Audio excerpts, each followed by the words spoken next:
2021ဖေဖော်ဝါရီလမှာမြန်မာပြည်သူတွေအားလုံးဒုက္ခရောက်စေမဲ့တမိုင်းဝင်တဲ့အာဏာသိမ်းမှုကြီးဖြစ်ပေါ်ခဲ့ပါတယ်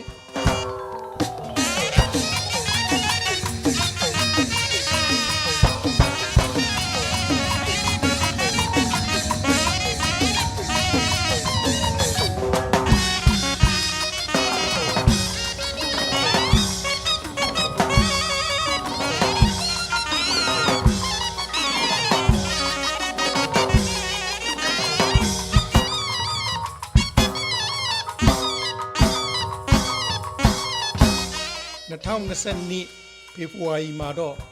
ယူကရိန်းကိုရုရှားက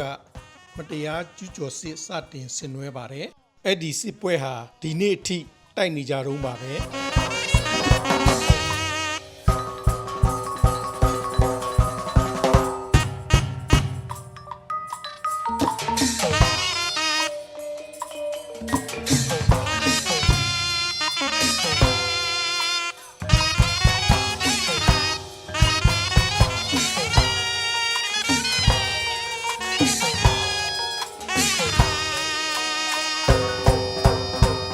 2026ဇန်နဝါရီလမှာတော့ဗင်နီဇွဲလားကို USA ကဝင်တိုက်ပြီးဗင်နီဇွဲလားသမ္မတကြီးကိုဖမ်းခေါ်သွားပါတယ်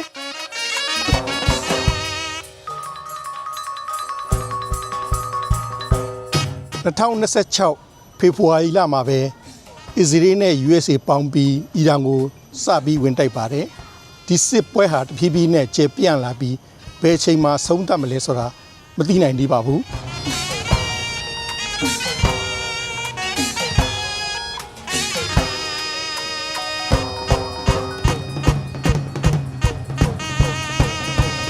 အဲ့လိုပဲကဘာကြီးမှာဖြစ်ချင်တိုင်းဖြစ်နေတဲ့အချိန်မှာတရုတ်ကြီးကလည်းထိုင်ဝမ်ကိုတိမ့်မဲ့တကယ်ကဲလုပ်နေပါတယ်ထိုင်ဝမ်ကျွန်းပတ်ပတ်လည်ကိုစီရေးပြတွေခဏခဏလုပ်နေပါတယ်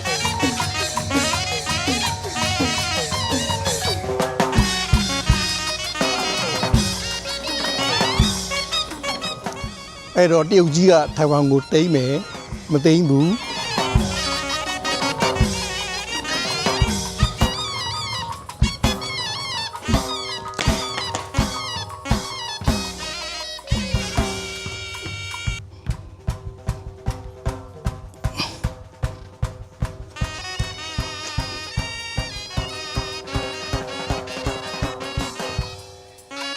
ဒါပေမဲ့ဒီနေ့တော့မသိသေးပါဘူးမနေ့ပြန်တော့မသိကြဘူး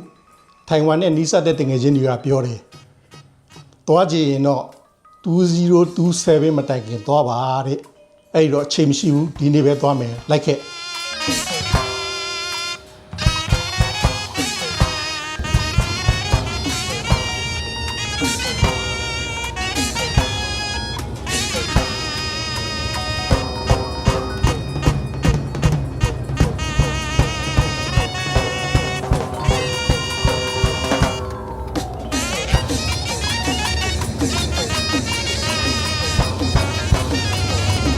ချန်ကြီးရပုံကိုသွားနေပါပြီ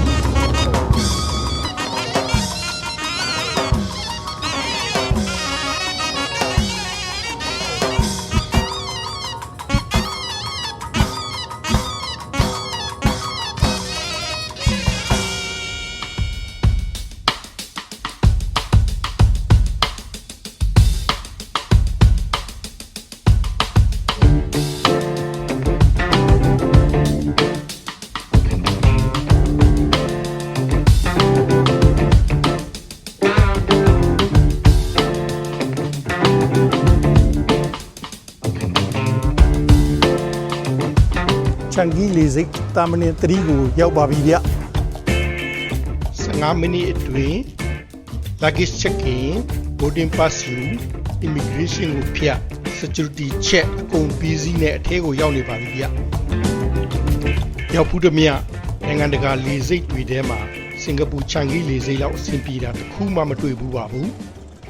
အဝင်ရောအထွက်ရောအားလုံးအဆင်ပြေအောင်လုပ်ထားပါတယ်အဆိုးဆုံးကြုံတွေ့ဘူးတာကတော့ဗီယက်နမ်နိုင်ငံဟိုချီမင်းလေဆိပ်မှာအထွက်ကို3နာရီလောက်ကြာထိတန်းစီခဲ့ရမှုပါတယ်။ကိုရီမောင်ဘယ်တော့ဘလို့လဲ Hello, hey, mom is it? ဘလို့လဲခင်ဗျာဘယ်သွားမလို့လဲ ကျွန်တော်ထိုက်ပြီးသွားမလို့ ထိုက်ပေးသွားမလို့ဟာတက်တက်ချန်ချန်ပါလားခင်ဗျာရိုးရီးယားမှာတော့တစ်ခါအခုထိုက်ပေးမှာတစ်ခါကျွန်တော်လည်းထိုက်ပေးသွားမှာပဲ ဟုတ်လား ဟုတ်တယ် လီနံပါတ်ကဘယ်လောက်လဲ flight number S2 878လားမသိ 678 ဟာတူတူပဲအဲ့ဒါဆို ဟုတ်လား ဟုတ်တယ် ဟုတ်ဗျာမပြောလည်းမပြောကိုဆဲအောင်တော့သွားမယ်ဆိုတာကျွန်တော်တိုင်ပေကိုသွားမယ်အမျိုးတွေရှိလို့သွားမယ်ဆိုတော့သိတယ်ဒါပေမဲ့ကျွန်တော် free and easy သွားမယ်အောင်မျိုး okay အဲ့ဒါဆိုသူသွားကြတာပေါ့ဗျာ ဟုတ် အဲ့ဒါသူသွားကြတာပေါ့အဲ့တော့လီရင်ကလည်းအတူတူပဲ ဒီကလည်းတူတူပဲ လီရင်ပေါ်ရောက်ရင်နေရာရှုခိုင်းလိုက်ထိုင်ကုန်တူတူထိုင်အောင် ပါတယ် ဟိုမှာသူဈေးဝယ်တယ်ဖြူညွှန်းလဲဈေးတော့ဝယ်တယ်ပြီးမှလေးစိတ်ထက်မှာဒီပုံမှာအတူထိုင်ကြတာပေါ့ နောက်တစ်ခေါက်သွားလို့ရှိရင်လေကျွန်တော်တို့ဟိုမင်းသားကြီးခေါ်ရမယ်သဘောရှိတယ် လိုက်ပေါ့ ဘာလို့လဲဆိုတော့လေကင်မရာကိုကျွန်တော်တို့ကဟို2 angle နဲ့ကျွန်တော်တို့ကရိုက်ပြီးလို့ရတယ်မင်းသားကြီးမပါလာနာတာပဲဗျာမင်းသားကြီးကိုလေကိုစင်အောင်ကအဲ့ဒါနဲ့တစ်ဖက်ကရိုက်ကျွန်တော်ဒီဘက် angle ကရိုက်အဲ့ဒါဆိုမင်းသားကြီးတွေဟန်ကြတယ်သူ့ကိုလိုက်ရိုက်ပေးပါမယ်ကင်မရာအဖွဲကတော့အစင်းသင်းဖြစ်နေပါပြီဆိုမင်းသားကြီးကိုချန်ဂီလေစိတ်ကအဝင်ထွက်ဘာကြောင့်အဆင်ပြေတာလဲဒီတွေအသွားလာနေလို့လားမဟုတ်ပါဘူးချန်ဂီလေစိတ်တစ်ခုတည်းဆိုပေမဲ့တာမနယ်1တာမနယ်2တာမနယ်3တာမနယ်4ဆိုပြီးမှ၄ခုရှိပါတယ်တာမနယ်တစ်ခုစီဟာတခြားနိုင်ငံက international လေစိတ်တစ်ခုစာလောက်ရှိပါတယ်ဒီတွေအားလုံးကိုအဲ့ဒီတာမနယ်၄ခုကိုဖြန့်လိုက်တော့အားလုံးချောင်ချောင်လဲလဲပါပဲဥပမာပမာတွေရင်းနှီးတဲ့ဘန်ကောက်လေဆိပ်ကိုကြည့်ကြပါစို့ဒီရင်တော့ကဒွန်မောင်းလေဆိပ်ဟာ international airport ဖြစ်ပြီးအဲ့ဒါတခုတည်းကိုအားထားရပါတယ်ဒွန်မောင်းလေဆိပ်ကျက်လာတော့စူဘာနာဘူမီဆိုပြီး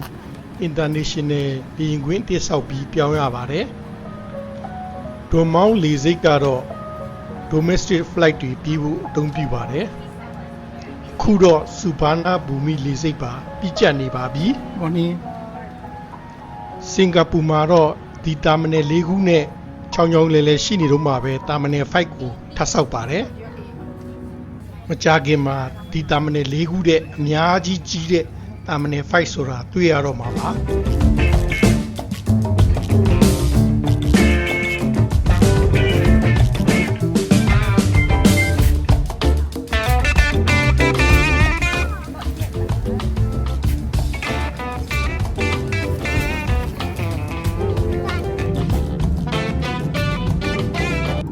ဘင်းစလိမ့်နေပါပြီ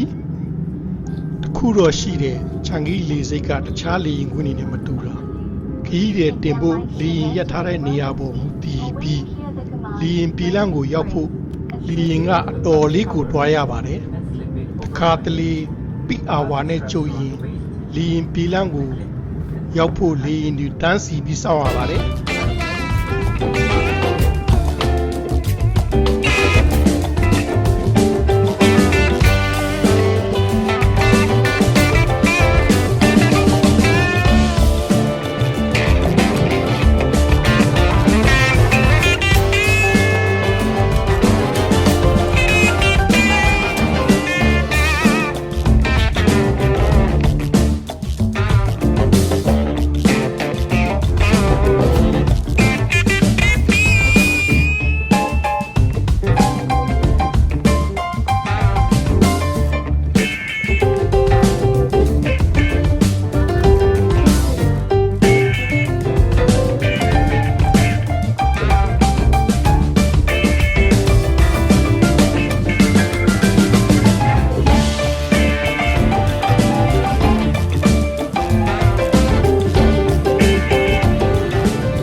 လေရင်တက်မဲ့လမ်းကိုရောက်ပါပြီဗျ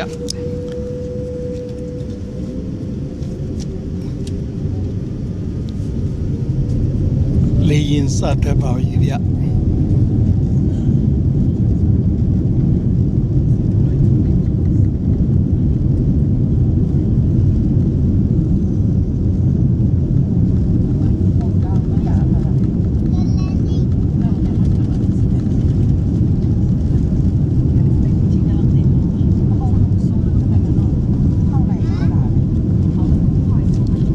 ချန်ကီအဲပေါ့ကနေ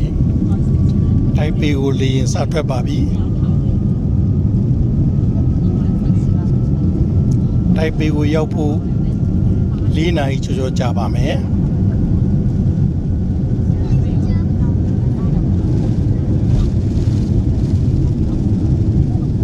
လေရင်ကွင်း construction လုပ်နေတဲ့တပိုင်းတစကိုလည်းလေရင်ပေါ်ကနေမြင်တွေ့နေရပါတယ်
ပေါ်မှာတော့နေ့လည်စာဖြစ်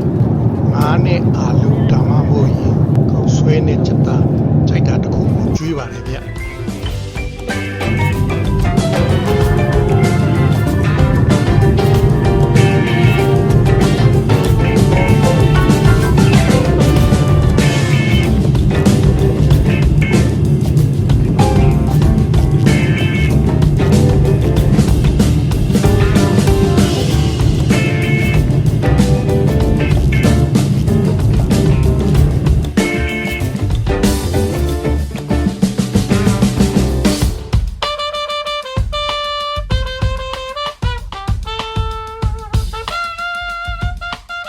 4 နာရီကျော်လောက်ပြန်သားပြီးတဲ့အချိန်မှာတော့ထိုင်ဝမ်ကျွန်းပေါ်ကလေဝင်းတစ်ခုကိုချီကလာပါပြီ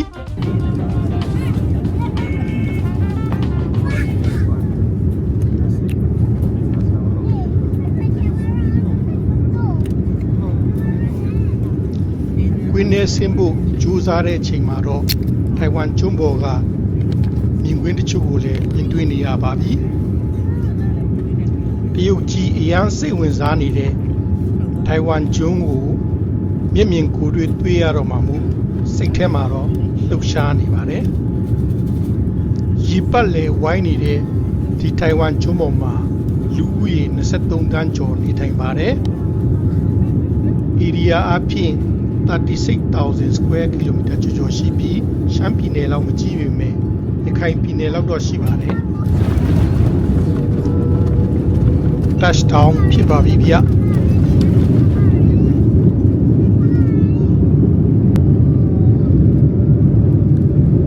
ထိုင်ဝမ်မြေကိုလင့်တဲ့ပါ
Taiwan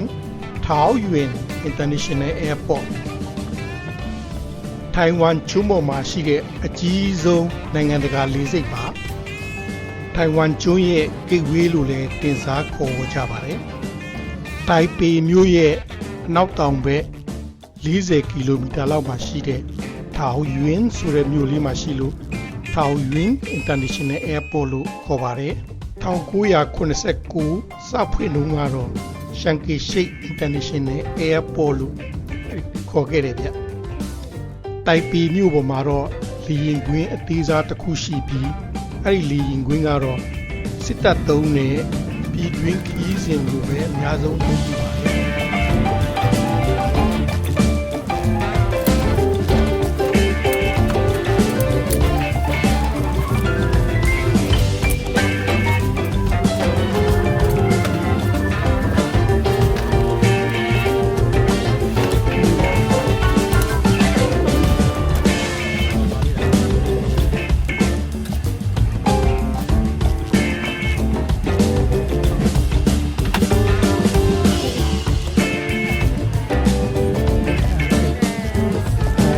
ါတယ်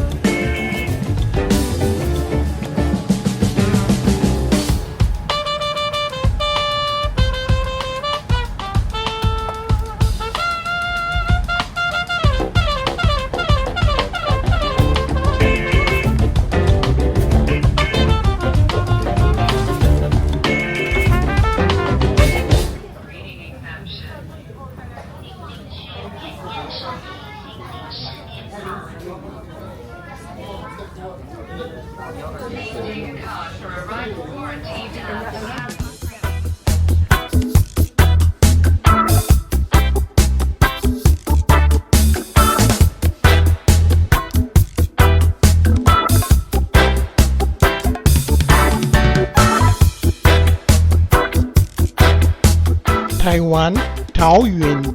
International Airport ထဲမှာလမ်းလျှောက်နေပါပြီပထမဆုံးလုပ်ရမှာကတော့ immigration မှာတန်းစီရပါလိမ့်မယ်စင်ကာပူကနေ4 နာရီကျော်လောက်စီးရပါတယ်အခုရောက်တဲ့အချိန်ကညနေ4 နာရီရှိပါပြီ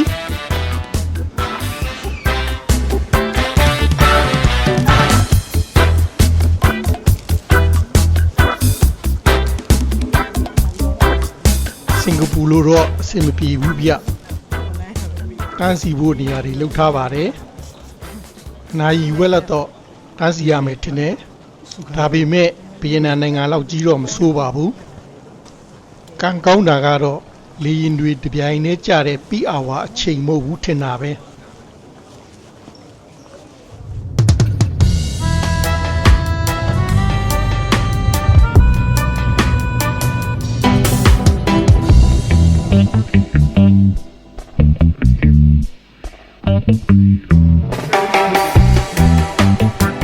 အပြင်မဲ့မှာတော့မိုးလေးအုပ်နေပြီးအပူချိန်က18-19ဆိုတော့တော်တော်လေးနေလို့ကောင်းတဲ့ရာသီဥတုပါ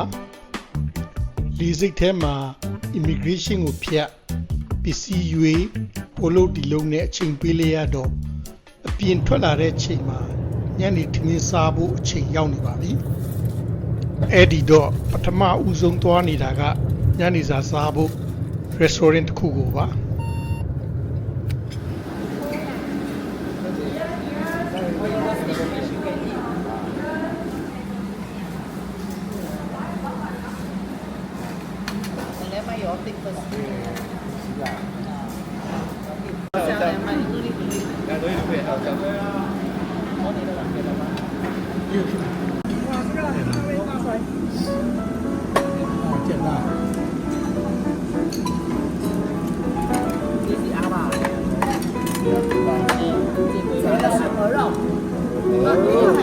这个是鹅肉哈，不要碰哈，OK。甜哦。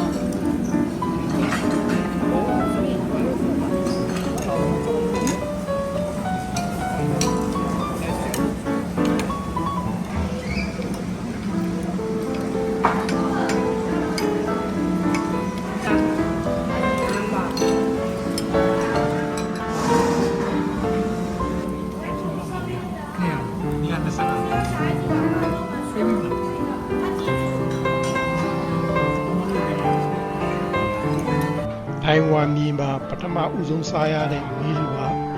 တိတ်ကောင်းစားကြီးမဟုတ်ပေမဲ့မဆိုးပါဘူးဟင်းတွေအားလုံးဟာငရုတ်တီအဆက်ကြီးမဟုတ်တော့ကျွန်တော်တို့အကြိုက်ပါဒါပေမဲ့လေရင်ပေါ်မှာနိလေစာအဝါတုတ်ထားတော့ဘိုက်ကမစားဘူးချာကျွေးသည်မြကိုအောင်မစားနိုင်တာတော့နှမျောမိတယ်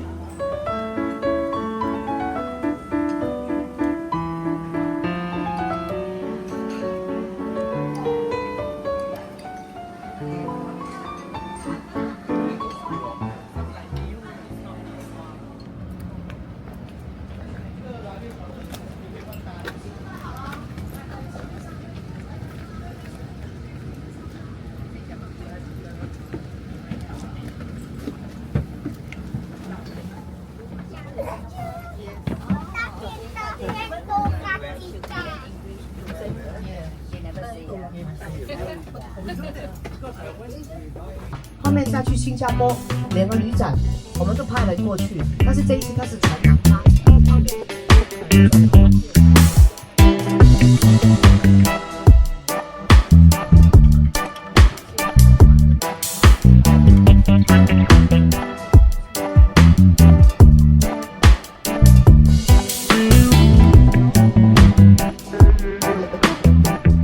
ညစာစားပြီးကားနဲ့အထွက်မှာတော့အပြင်ဘက်မှာမှောင်နေပါပြီ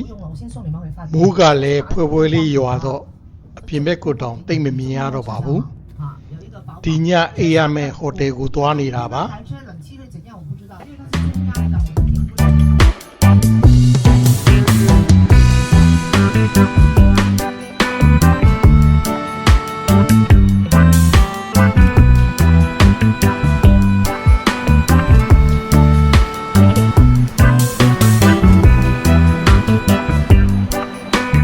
ထောက်ဂါဒင်ထောက်ရင်မှာရှိတဲ့ဟိုတယ်ပါ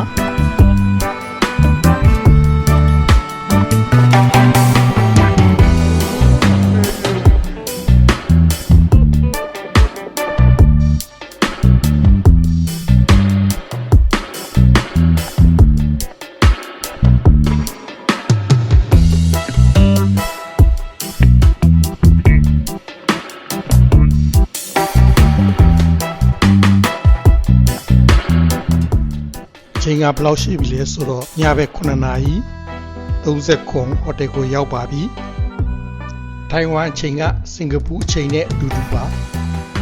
ဟိုတယ်အခန်းလေးကတော့မဆိုးပါဘူးလောလောဆယ်တော့အချိန်ရှိတုန်းလေးဟိုတယ်ပတ်ဝန်းကျင်သာရှောက်ကြည့်လိုက်ဦးမယ်လိုက်ခဲ့ပါ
我们鱿鱼好吃，来2号，这就是刚好是2份嘛，然后又。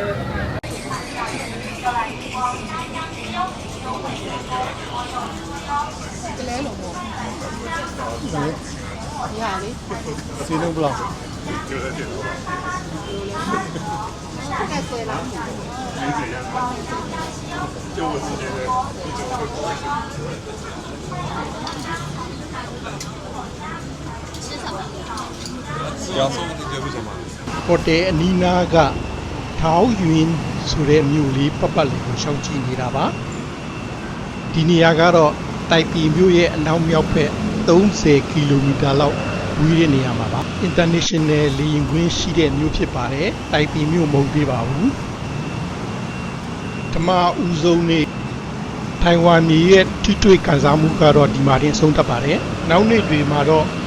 ဘယ်တွေရောက်မလဲဆိုတာဆက်လက်စောင့်ကြည့်ကြပါဦး